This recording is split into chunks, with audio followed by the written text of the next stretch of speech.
1 de 1 Samuel.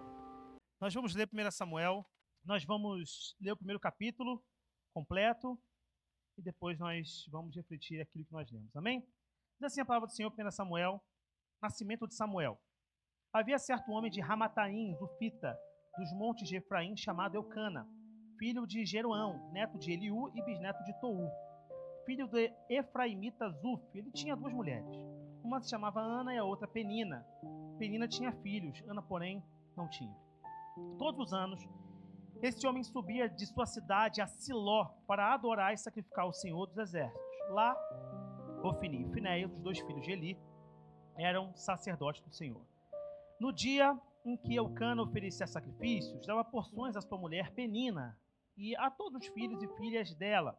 Mas a Ana dava uma porção dupla, porque é amável, apesar de que o Senhor a tinha deixado estéril. E porque o Senhor a tinha deixado estéril, sua rival a provocava continuamente, a fim de irritá-la. Isso acontecia ano após ano. Sempre que Ana subia à casa do Senhor, sua rival a provocava, e ela chorava e não comia. Eucana, seu marido, lhe perguntava: Ana, por que você está chorando? Por que você não come? Por que está triste? Será que eu não sou melhor para você do que 10 filhos? Certa vez, quando terminou de comer e beber em Siló, estando o sacerdote Eli sentado numa cadeira junto à entrada do santuário do Senhor, Ana se levantou e, com a alma amargurada, chorou muito e orou ao Senhor.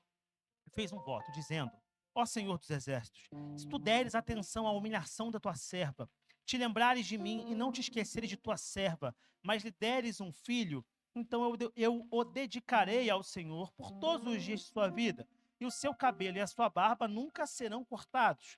Enquanto ela continuava a orar diante do Senhor, Eli observava sua boca. Como Ana orava silenciosamente, seus lábios se mexiam, mas não se ouvia sua voz. Então Eli pensou que ela estivesse embriagada e lhe disse: Até quando você continuará embriagada? Abandone o vinho. Ana respondeu: Não se trata disso, meu senhor. Sou uma mulher muito angustiada. Não bebi vinho, nem bebida fermentada. Eu estava derramando minha alma diante do Senhor. Não julgues tua serva, uma mulher. Aqui a sua versão, uma mulher, como é que está a de vocês? Perversa.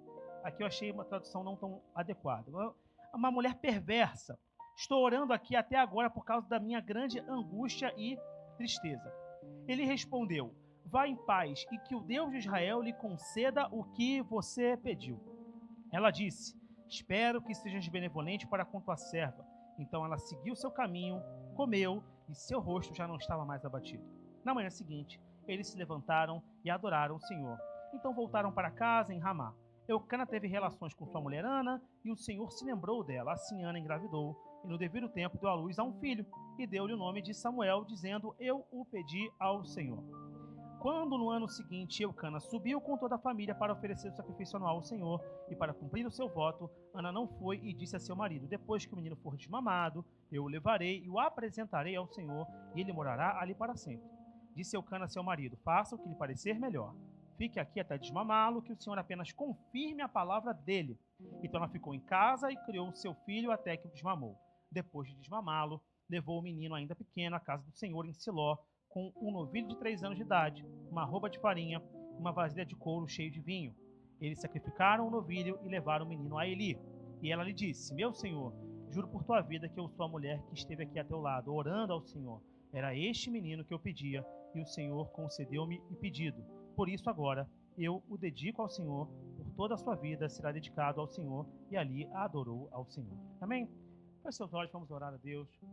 Nós te louvamos, te agradecemos por essa manhã, por essa oportunidade de estarmos juntos, para refletirmos a tua palavra, para poder, Deus, entender o que o Senhor tem para nós, para crescermos no entendimento das nossas formas de pensar, de ser, de agir, de sentir, conforme a tua vontade, Senhor. Toca a nossa mente e nosso coração nessa manhã, que aqueles que aqui estão presentes, os que estão em casa, os que estão ouvindo isso posteriormente, possam ser alcançados por uma palavra que vem do Senhor, que não seja simplesmente a minha fala, mas o agir do poder alcançando cada um de nós nesse momento. Toca nossos corações. Se alguém está sentindo algum tipo de dor física, eu te peço tua misericórdia, que derrame cura agora, Senhor, para que isso confirme a tua palavra, o teu nós. É o que nós pedimos e agradecemos, em nome do Senhor Jesus. Amém. Amém?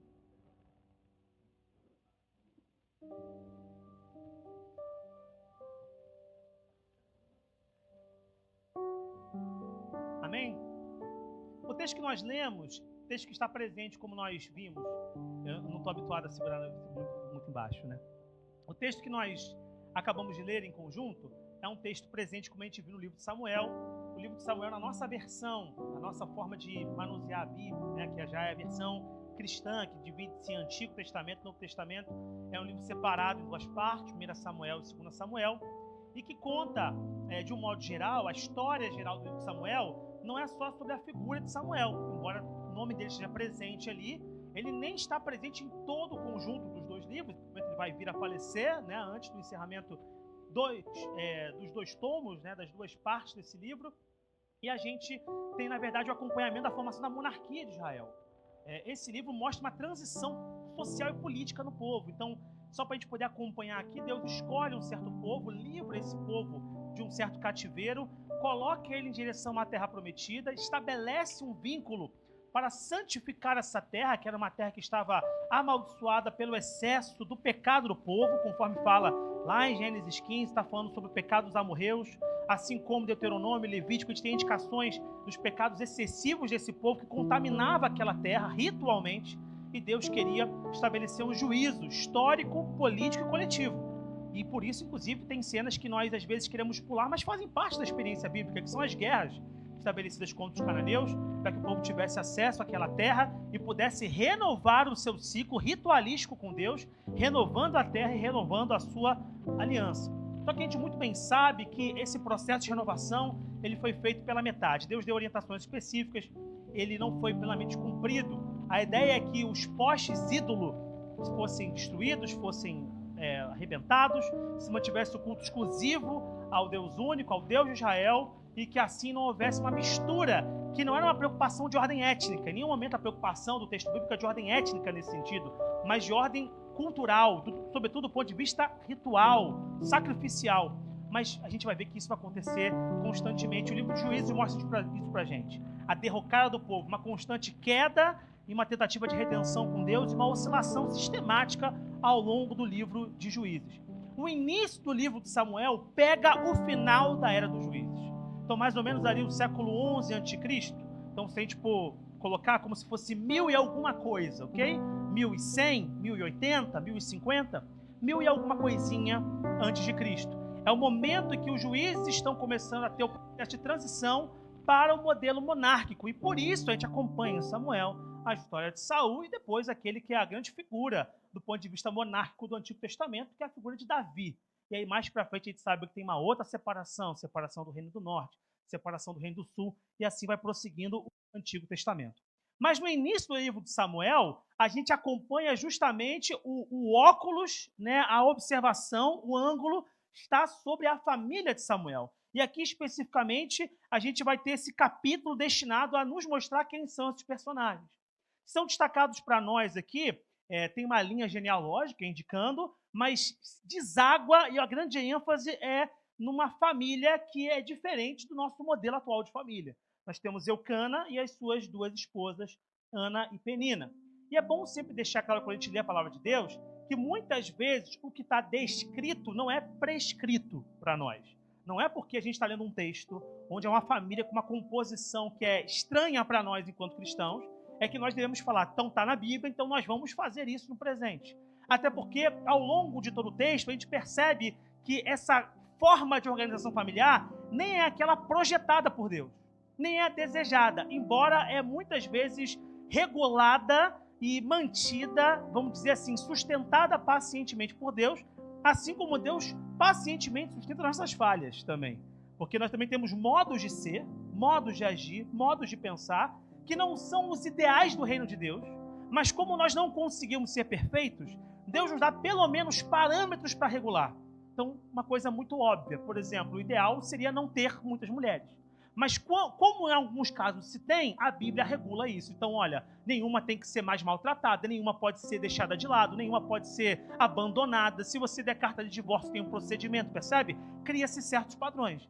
Assim como, por exemplo, a nossa sociedade cria padrões culturais, morais, assim como a deles tinha. Então, a lei tem que ser entendida como a lei de Deus, perfeita para o seu propósito de revelação inicial de Deus, mas ela é limitada em qual sentido? Ela é circunscrita política, cultural e historicamente. Ela cumpre uma função naquele tempo. Assim como a forma como nós lidamos hoje cumpre uma função do nosso tempo. Mas quando todas as coisas forem refeitas e renovadas, nem aquele modelo, nem o nosso modelo vai subsistir. Tem um outro modelo que a gente tem como horizonte em Cristo que nós ainda nem conseguimos alcançar, mas alcançaremos quando todas as coisas forem renovadas. Então eu quero que você entenda isso, porque às vezes a gente lê e o texto choca a gente, mas a Bíblia não esconde a realidade do que foi a vida das pessoas. E obviamente, como toda família tem problemas, essa família também vai ter um problema. Na verdade, vai ter dois problemas. Um problema especial com Ana, que não conseguia gerar, e aí ficava muito evidente que o problema era com ela, porque quando você tem um casal que não consegue ter filhos, você pode presumir que pode ser responsabilidade dele ou responsabilidade dela. Quando eu falo responsabilidade, é óbvio, não é uma culpabilização, é uma indicação de alguma condição que está fora daquilo que você espera, que é da capacidade de gerar. Então você fica na dúvida, é um, é outro, podem ser os dois. Mas aqui essa suspeita meio que cai, porque se Penina consegue gerar filhos para Elcana, provavelmente não é uma questão com Elcana, provavelmente é uma questão com Ana, porque Penina consegue gerar, é a Ana que não consegue gerar. E nesse contexto de Samuel, o entendimento profundo sobre bem e mal, Satanás, não está tão bem desenvolvido. Então tudo de bem ou mal que acontece é sempre atribuído como permissão de Deus. E no final das contas, em último grau né? Porque até o mal que nos acontece é um mal regulado num limite que Deus permite. Às vezes para testar nossa integridade, tal como a gente vê no livro de Jó e outras questões mais. Então é aquilo que diz, olha, Deus cerrou a madre dela.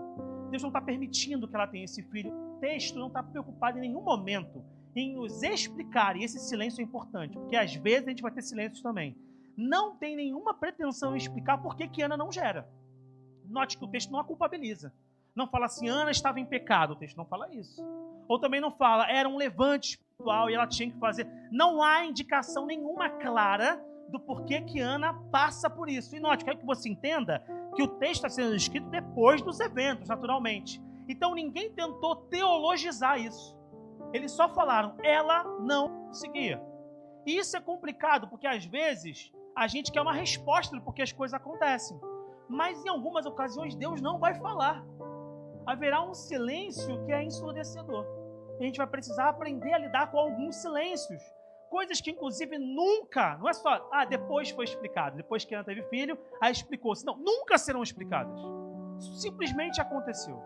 E Ana, apesar de tudo, manteve a sua integridade com Deus. Como é que ela mostrou a sua integridade com Deus? Todos os anos, Elcana ia a Siló. Quero que você saiba que nessa ocasião ainda não tinha um templo.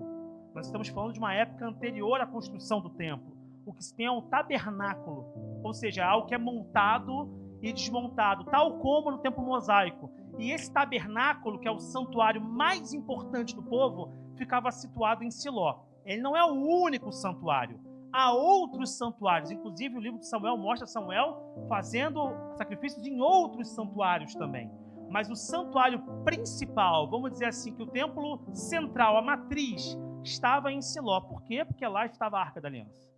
Então ali é o lugar mais importante do ponto de vista da vida cultural, litúrgica, sacrificial do povo de Deus. E Elcana, uma vez por ano, com suas esposas, sua família, ia até Siló. Havia lugares mais próximos. Para eles. Eles estavam em Ramá. Tem coisas a menos de 2, 3 quilômetros, talvez 5 quilômetros deles. Mas eles iam 30 quilômetros até Siló, para poder ir no lugar central da adoração. E em nenhum momento Ana, o texto não mostra ela contestando essa decisão. Ana não vira e fala, vamos fazer o mais fácil? Vamos logo ali? Vamos no caminho mais direto para a gente? Não, ela simplesmente segue a orientação de Elcana e eles vão a Siló e oferecem sacrifícios. E como toda família, eu falei, tem tensões, além da tensão própria dela de não conseguir gerar, ela ainda tinha que lidar com o problema da outra esposa, que usava isso contra ela. Veja, não necessariamente isso precisava acontecer, mas infelizmente a gente vê isso acontecer em várias famílias do Velho Testamento, porque essa composição familiar começa a gerar rivalidade. Ele vai dar mais atenção para os filhos dela, se ela tiver, então eu quero que dê atenção para os meus filhos, e ele começa a rivalizar. E a gente vê isso acontecer nesse padrão. E a gente pode pensar às vezes assim, poxa, felizmente no nosso meio, nós não temos esse problema, porque nós não temos mais uma realidade de uma poligamia, né? Onde tem um homem e inúmeras mulheres para gerar uma família muito grande, para essas tendas dessa família. Mas há outros problemas, porque a gente é muito capaz de produzir problema. A gente vai rearranjando e criando coisas novas. Então a gente briga às vezes com um parente, a gente tem um problema com um sobrinho, com um tio, com um avô, com uma avó, com um primo de segundo grau, e as coisas vão se tensionando. E aqui fica uma lição importante. A gente precisa talvez até buscar uma solução das coisas, né? Para que a vida não fique mais difícil. Porque a vida de Ana já era difícil. Ela não precisava de ninguém para perturbá-la mais, mas ainda assim Penina a fazia. Isso no texto não mostra como algo que vai ser resolvido, mas é algo que é identificado. Mas não é porque aqui não é resolvido, é que na sua vida não pode ser resolvido. Às vezes a gente pega a palavra e no limite do que ela não oferece, a gente tira a nossa lição. Eles não resolveram, mas eu posso resolver. Então se tem algo na sua família, também procure resolver. Sempre há meios de resolver as coisas. E eles iam para esse local, o local que representava a tenda da habitação de Deus. E eles faziam sacrifícios. E Eucana amava Ana de tal maneira que fazia o quê? Dava uma porção maior. Para que ela soubesse que a falta não era falta. Que aquilo que ela não conseguia promover, que era a ampliação da herança dos filhos, não pesava. O amor dele não era condicionado. De alguma maneira, eu vejo aqui Eucana tipificando Deus. Tipificando. Quero que você entenda para não me acusar de herege aqui. É uma tipificação. O amor de Eucana por Ana não dependia dos frutos de Ana. Assim como o amor de Deus por nós não depende dos nossos frutos. Ele deu um sacrifício maior, que foi Jesus Cristo, para que nós pudéssemos ser família com Ele. Não há nenhuma preocupação em ter multiplicação. Você faz para eu te amar. Não, eu te amo e por isso eu faço por você. Então Eucana tipifica isso, um amor verdadeiro, um amor fiel por Ana. E ela chega naquele momento de sacrifício e ela, triste, amargurada, o texto fala isso, né? Amargurada, e isso é importante entender, porque às vezes a gente cria uma teologia que nos blinda da realidade, como se a gente tivesse que ser feliz o tempo todo. Eu sempre falo aqui, né? Quem não ri de nada é muito chato, né? Às vezes tem gente que na internet você fala, nossa, deve ser uma pessoa muito legal em festas. Porque a pessoa toda séria, não ri de nada, deve ser incrível a festa com você. Então quem não ri de nada é muito chato. Mas quem ri de tudo é bobo, né? Quem ri de tudo também é meio... O cara não consegue medir momento, ele não tem temperatura. E às vezes a gente está feliz, irmão. Às vezes a gente não está feliz. E ela estava triste onde? No lugar do santuário. E às vezes a gente tem essa impressão que eu vou chegar no lugar do santuário e vou ficar feliz. Não necessariamente. Mas você vai estar acompanhado de Deus. Às vezes você vai estar triste, mas Deus está dividindo com você o espaço dessa tristeza. Você não está sozinho na sua tristeza. Então é uma teologia importante para a gente, para não criar essa ideia de que, olha, tudo vai dar certo sempre, você vai estar sempre feliz. É claro que nós queremos, desejamos, clamamos, pedimos, mas haverá momentos de dificuldade. Nenhum de nós quer, mas eles acontecem. E quando a gente sabe disso, isso também aumenta a sensibilidade do nosso coração uns para os outros.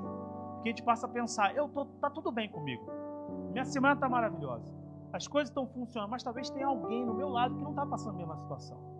E eu preciso ter essa sensibilidade, porque o Evangelho ele nos convida para uma posição de empatia uns com os outros. De olhar meu irmão e entender que as dores dele, de alguma maneira, também são minhas.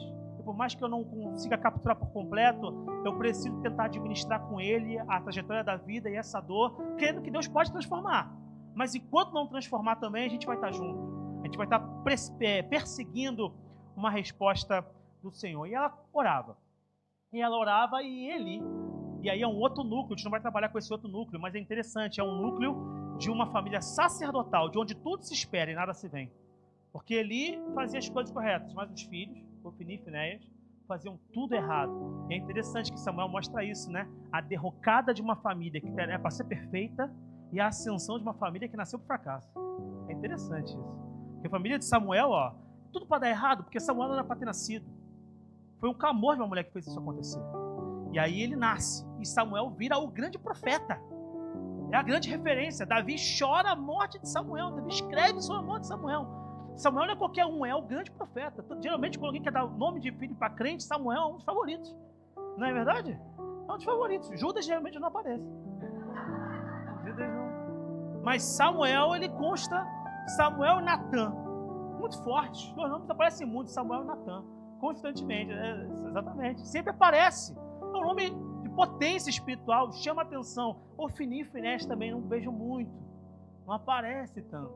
Porque é a ascensão de onde nada se espera, queda de onde tudo se tem.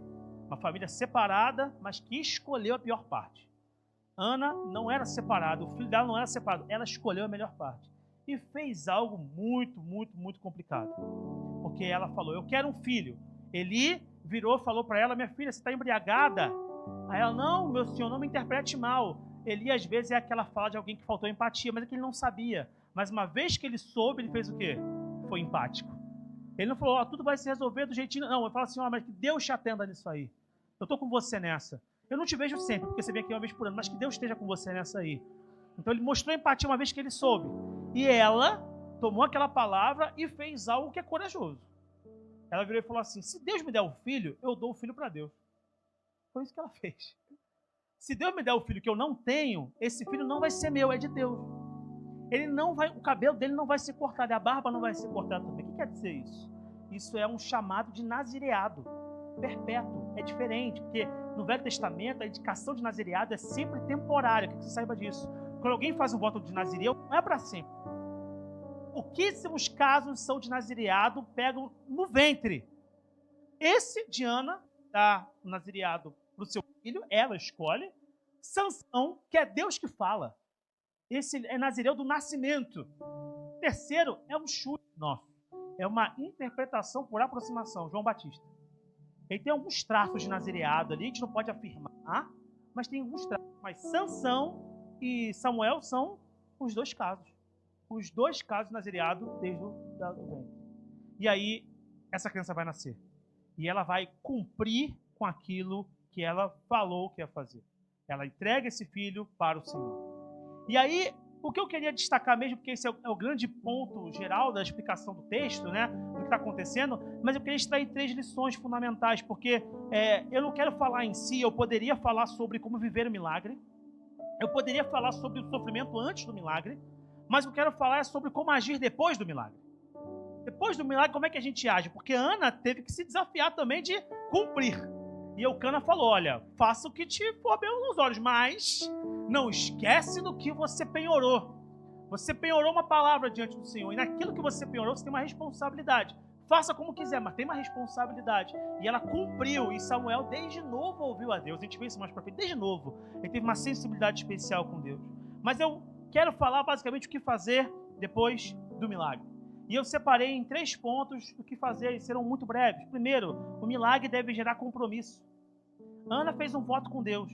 Se atendida, ela deixaria o menino na casa do Senhor. Fazer essa promessa antes é até coerente. Porque quando a gente está desesperado, a gente promete tudo. Diante do desespero, você promete tudo. Se Deus fizer, eu vendo meu carro. E aí Deus faz, eu gosto do meu carro. Eu não sei. A gente, diante do desespero, promete mundos e fundos. Mas quando o milagre vem, a gente às vezes repensa, poxa, será que tanto tempo eu orei e sofri esperando por essa criança? Será que Deus vai me fazer ficar sem meu filho agora? Deus nunca exigiu dela essa promessa.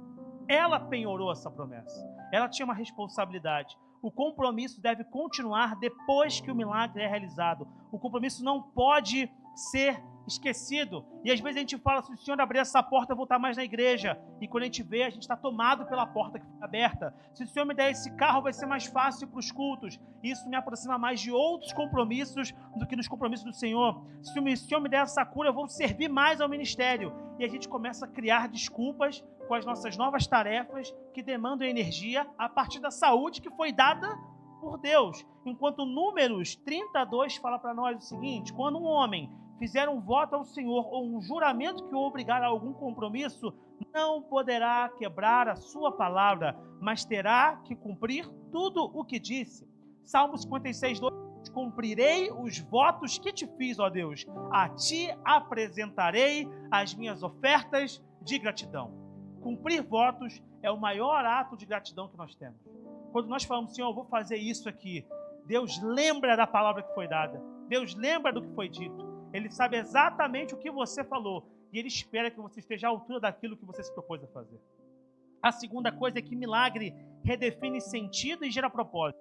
Ana, embora amada, vivia com o sentimento de peso e humilhação. Após o milagre, ela passou a ser uma mulher mais feliz. Mais do que isso, ela gerou alguém que deu a ela a chance de se sentir mãe, ao mesmo tempo que concebeu alguém que seria bênção para todo o povo. Antes, uma mulher que não gerava. Depois, a mãe de uma voz profética. Uma voz profética que moveu toda a nação. Depois ela vai ter outros filhos.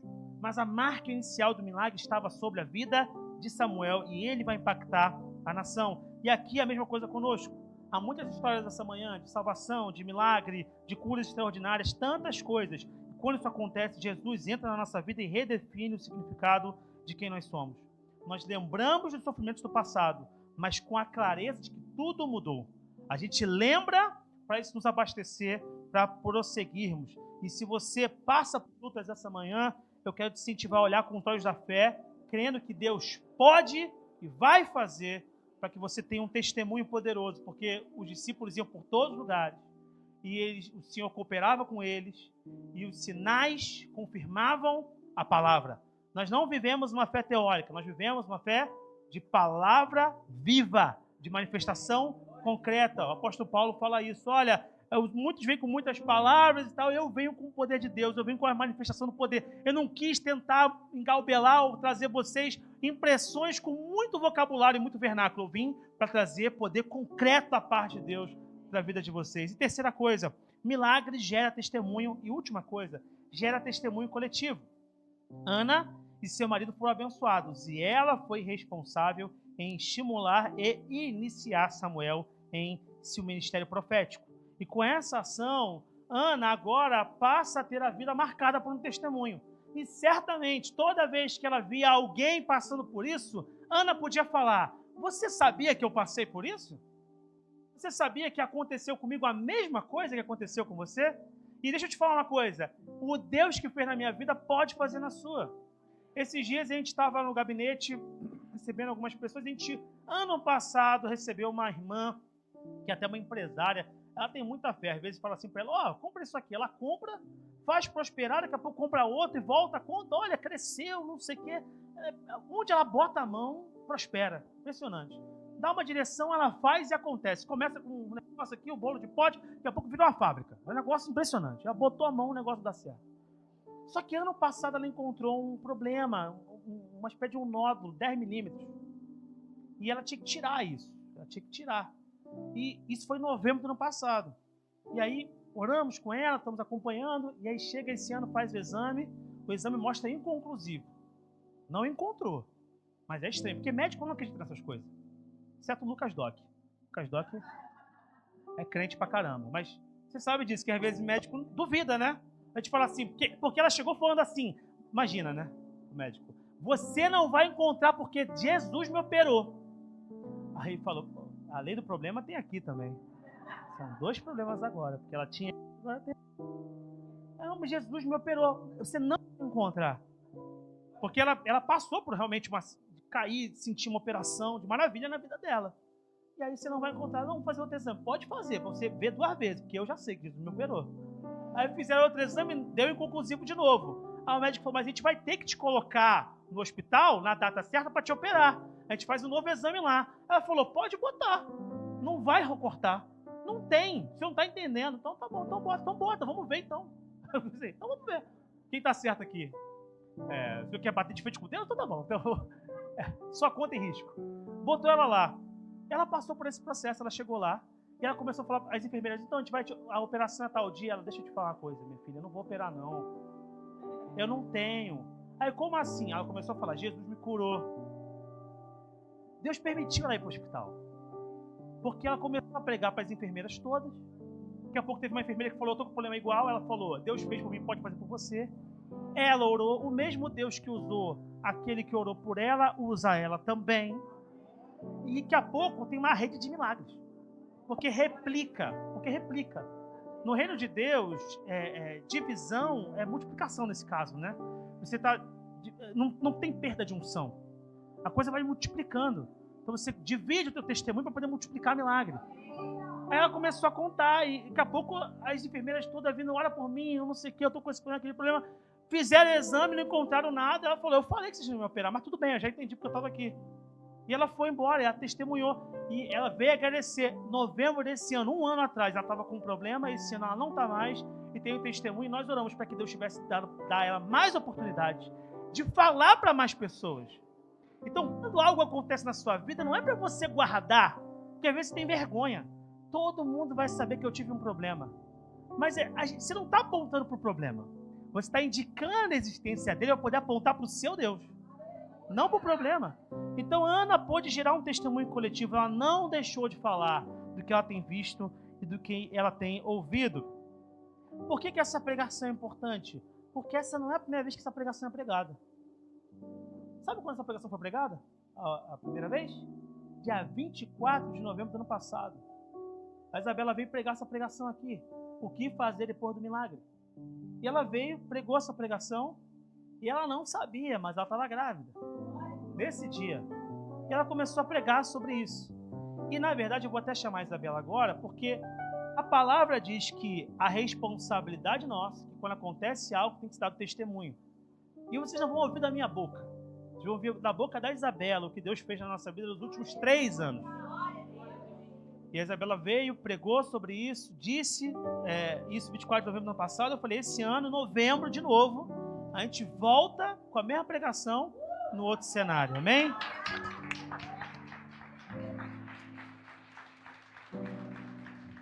Shalom, igreja, a paz. Hoje é um dia muito especial, não somente pela apresentação da Luísa, né, mas de gratidão a Deus. E quem lembra, né, do dia que eu preguei, parece que foi ontem, assim, eu enfatizei muito. Você tem que dar o testemunho. Até revi minha pregação, falei, Jesus, realmente, eu tenho que ir lá e tenho que falar o que o Senhor fez na minha vida. E aí eu escrevi aqui, para eu não me perder, porque como o Igor falou, foram 3 anos. No final de 2021, eu estava em casa, não vim ao culto, e o Igor veio. E aí eu tirei um momento de oração. E aí o Senhor falou assim comigo, olha, Isabela, se prepara, porque você vai engravidar.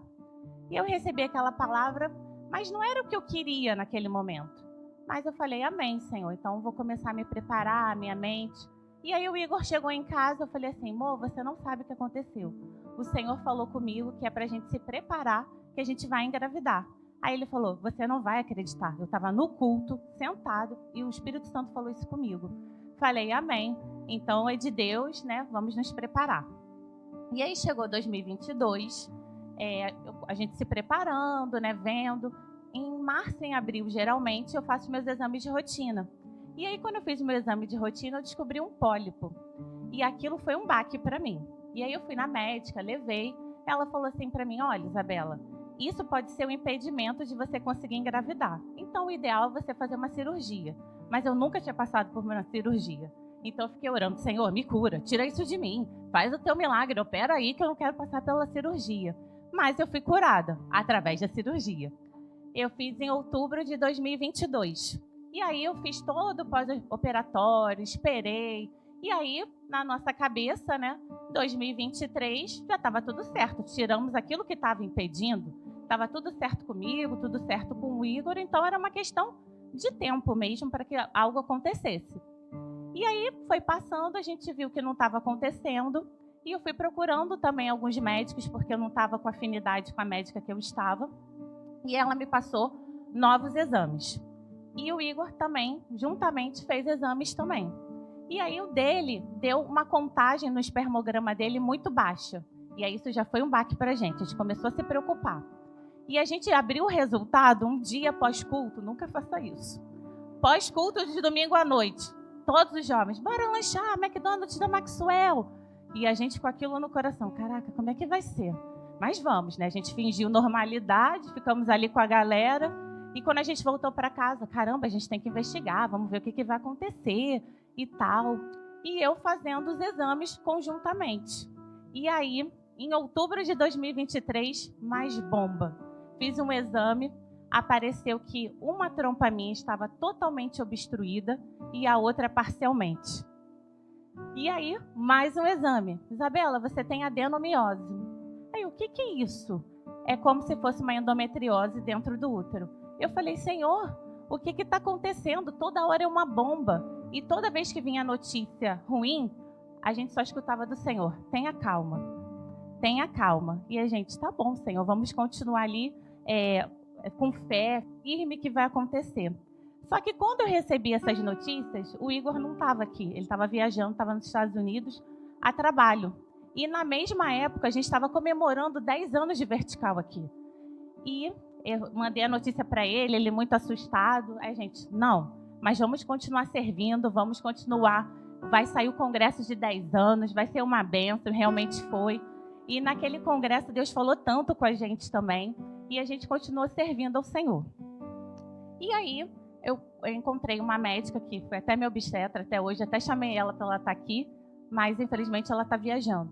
Ela falou assim, olha, estou olhando seus exames aqui e eu indico para você uma médica de fertilidade, para você ver o que pode ser feito. E aí a gente deixou o ano acabar e 2023, dezembro, também foi um ano bem difícil, porque recebi uma negativa no dia do aniversário nosso de casamento, e uma negativa na virada do ano novo. Eu falei para o Igor, vou ter estrutura para estar lá na igreja? Para virar? Está tudo tão difícil. Aí ele, não, vamos para a igreja, os nossos pais também. Em todos os momentos eu quero honrar a vida de vocês. Pastor Pedro, pastora Marise, minha mãe, do nosso lado o tempo todo. Fazendo propósito, orando, mandando mensagem, vindo aqui no altar. Sem vocês seria impossível passar por tudo isso que a gente passou. Vocês merecem toda a honra mesmo. E aí, a gente veio na virada do ano e eu declarei aqui no altar, Senhor, eu estou passando por essa situação difícil.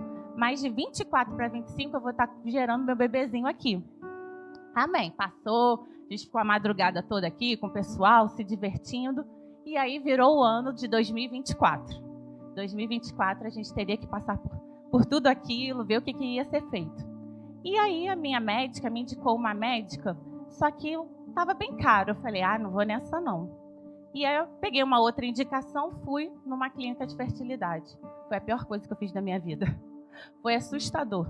Cheguei lá, o médico nem viu os meus exames, a gente ficou dentro do consultório menos de 10 minutos. Ele, então, por que vocês estão aqui? Comecei a falar, ele nem deixou eu falar. Aí ele olhou muito mal assim, olha só, suas trompas estão condenadas.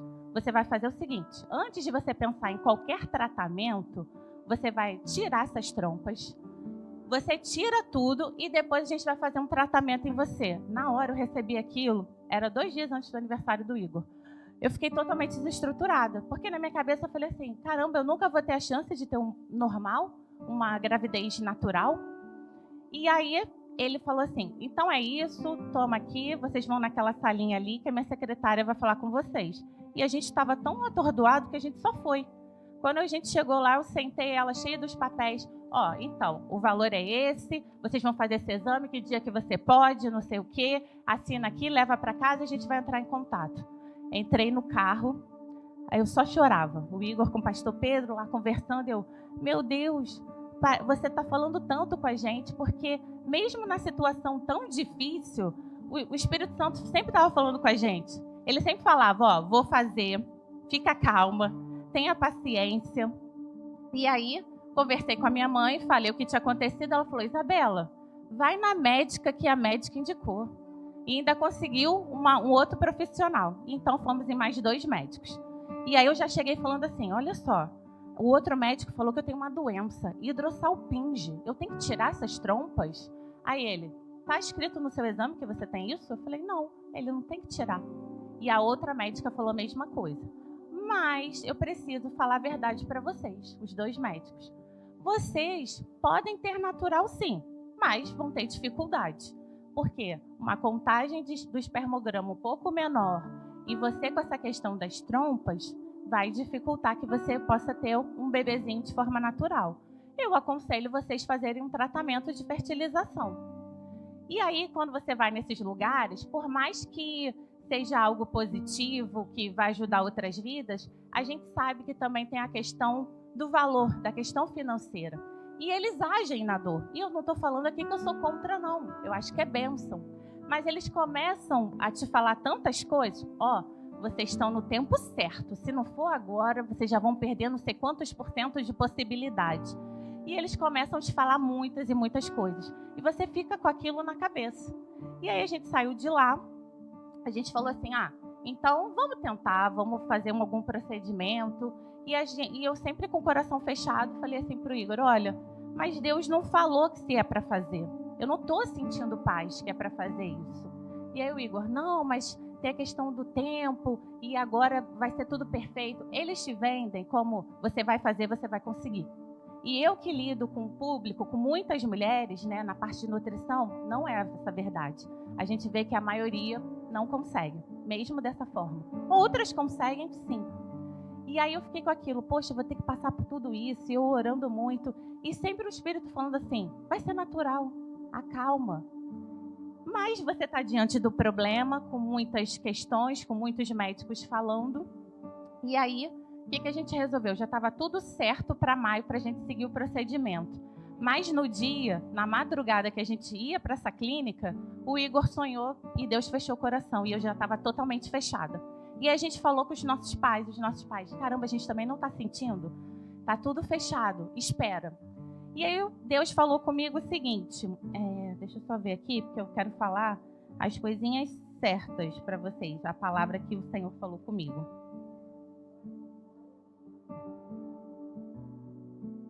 Não estou achando, mas me ajuda.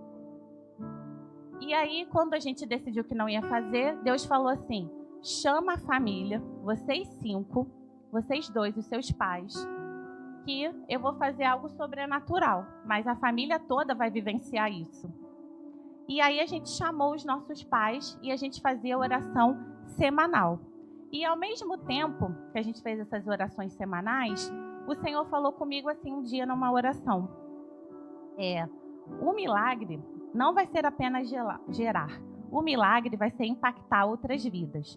Você vai experimentar de milagres na vida de outras pessoas quando você orar. Você está passando por tudo isso. Angústia, espera, humilhação, às vezes falta de confiança. Mas eu levei vocês a essas etapas para vocês conhecerem e entenderem como fica o emocional das pessoas que passam por isso. E aí, a gente chamou os nossos pais e toda semana a gente orava. Mas eu vou falar a verdade, assim, foi um tempo de muita união. Mas a gente não escutou aquela palavra assim, não faz, vai. E um dia, nessas orações, a minha mãe falou assim, Deus falou comigo assim, quem disse que eu não vou fazer? Aí eu peguei essa palavra e falei, Senhor, a gente só está querendo aquele sim ou não, fala um pouco mais de específico, eu sei que você já está falando que vai fazer. E aí o Igor também, né, quem conhece, a Elisabela, eu quero ouvir de forma clara. E aí quando foi em agosto, que a gente já estava indo para fazer, Deus falou assim com a gente. Tem aí? A gente estava com o coração fechado. Aí Deus falou assim para a gente, em 15 de agosto do ano passado. Eu não dou permissão para vocês fazerem o procedimento. Eu vou honrar vocês porque estão em obediência. Eu vou fazer. Não tem que perguntar quando e como. Apenas confiem, acalmem o coração. Aí, aquilo naquele dia, gente... Senhor, muito obrigada. Gente chorando, porque é tão bom quando você ouve a voz do Senhor. Às vezes, né, o caminho, a estratégia que te dão é perfeita. Vai ser bênção, né? Era bênção, eu ia gerar de uma outra forma, mas não era o que o Senhor queria pra gente. E aí a gente recebeu essa palavra. Aí 2 dias depois eu fui para a academia e minha médica era da minha antiga academia. Quando eu tô chegando lá, ela estava numa aula. Eu falei, vou fugir, vou fazer a musculação rápido e vou sair antes da aula dela acabar para ela não me ver. E eu saí correndo, peguei minha bolsinha e lá tinha 2 portas. Quando eu tô na segunda porta, eu escuto, ô Isabela! Aí eu, Isabela! Eu, cara, não vou poder fingir que não escutei. Quando eu virei, era minha médica, ela, vem cá. Aí eu, oi doutora, tudo bem? Aí ela, você sumiu? O que está acontecendo? O que você resolveu? E eu estava receosa porque eu ia falar para ela que eu não ia fazer. E a minha médica também tem uma história dessa, né? E aí eu falei, então, doutora, a gente desistiu. Aí ela, é isso aí, não faz. E espera no tempo certo. Aí eu fiquei toda arrepiada na hora. Eu fui para casa chorando, a pé, ninguém entendendo nada. Eu falei, Senhor, é isso que você quer para a nossa vida. E de agosto em diante, a gente estava com tensão, mas aquilo foi diminuindo, porque a gente tinha certeza que o Senhor ia fazer. A gente não tinha o tempo específico, mas o Senhor vai fazer. E aí, quando foi em novembro, né, no dia 24, como o Igor falou, eu preguei essa mesma pregação que eu falei, vivendo o propósito após o milagre. E a Luísa já estava aqui e eu nem sabia. Outras pessoas até, né, amigas aqui também oraram muito por mim. Muitas coisas elas também nem sabiam, que muitas coisas ficaram na nossa família. Mas em 2 de dezembro eu descobri que estava grávida.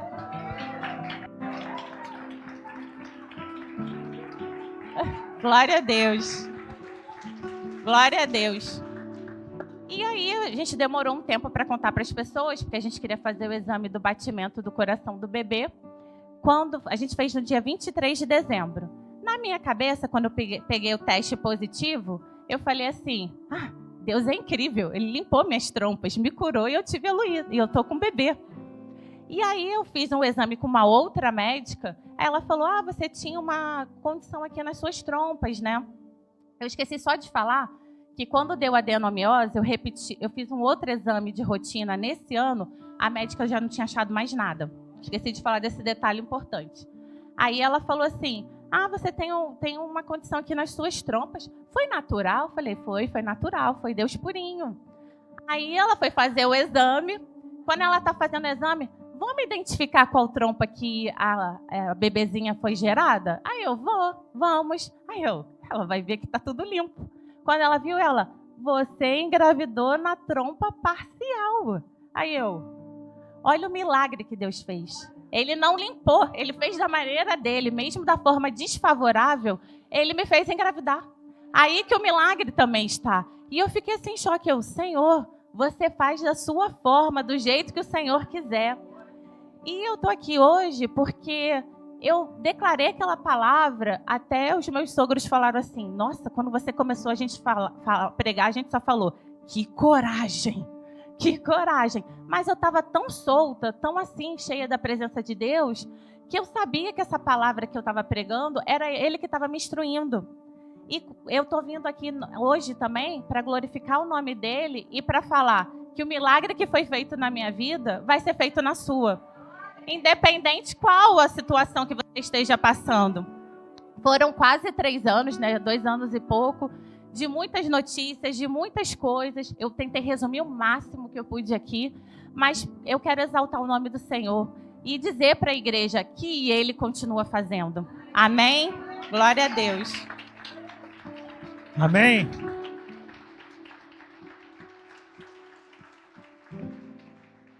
Três anos mesmo de processos, né? E a gente manteve a fé nesse tempo todo.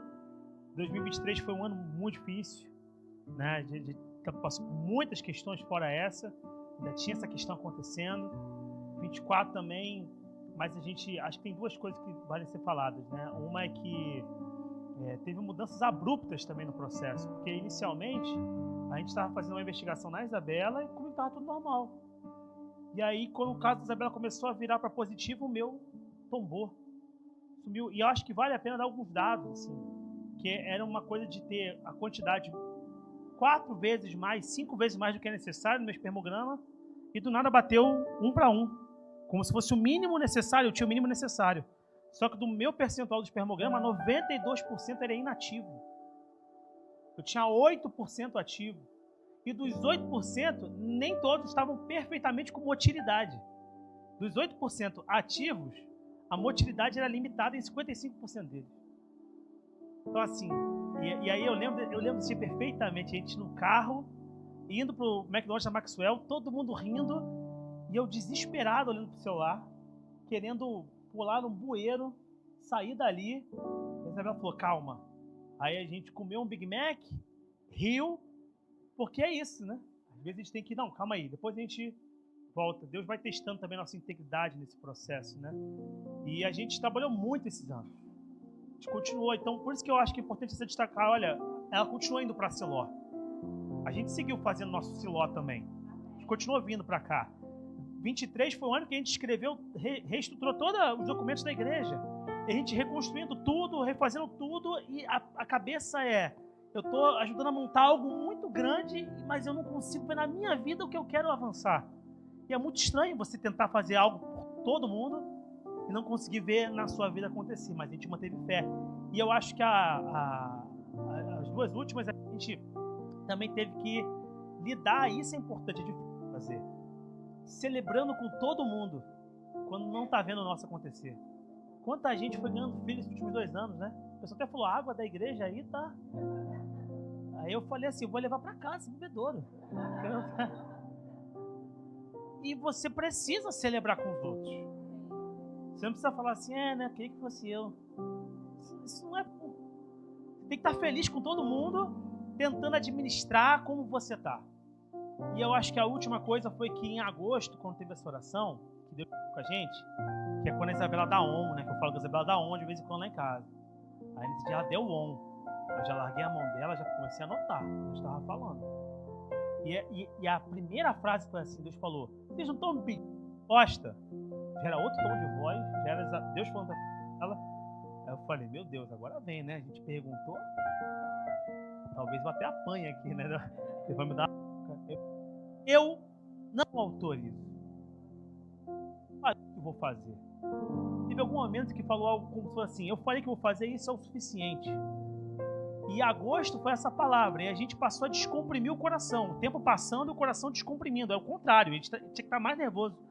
Chegou setembro, não foi, e eu lembro que toda vez que acontecia isso, a gente olhava um para o outro, olhava para a Isabela, porque no dia que estava na iminência, você nem quer falar um com o outro às vezes, né?